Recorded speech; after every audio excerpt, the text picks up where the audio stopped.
Now, the second move of that triple threat situation is called a crossover. And the crossover is strictly just a change of direction. And let me show you exactly the way it should be done.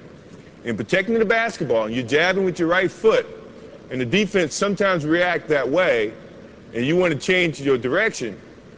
This is what most of the people do that's going to get called for traveling. In jabbing with this right foot, they get so quick, they go this way by moving their left foot, which is your pivot foot. That is traveling in any league.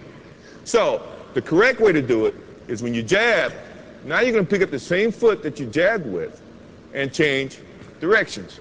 And in putting the ball down, good defensive players, if you put the ball out here, have long enough arms. Scottie Pippen, for one, can slap it.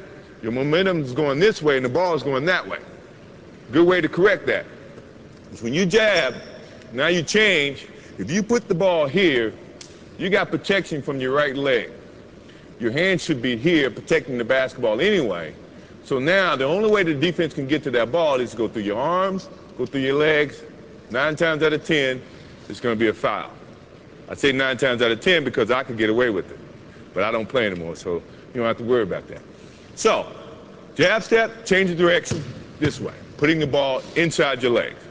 Now, the good thing about an offensive player is you got to be able to go both ways. If you go one way, now you're limiting your options. The defense is going to read that, and then they become more, I guess, have the advantage to try to limit your options. As an offensive player, you never want to limit your options. So when you're working on that move to do it this way, also do it that way. So now you can have two options.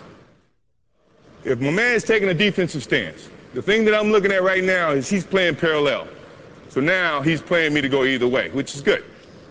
Which it also, to me, means all I have to do is give him a nice little fake this way.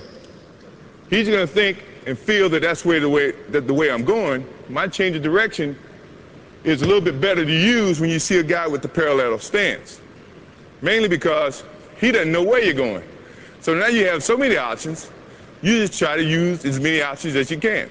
Now, if he had his right foot forward, that to me is saying, now he wants you to go this way.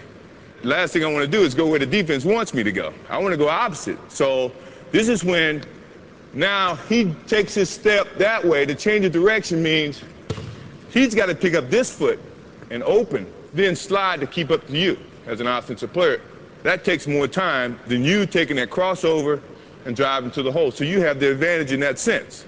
Now, if he has his other foot up, this is what I was telling you about being able to go both ways. Now you can do the same thing and attack it this way. You see what I mean? So now he can't limit your options. So you should look, before you take your stance, look how the defense is playing you, and then decide which is your pivot foot, your right foot or your left foot, and then attack.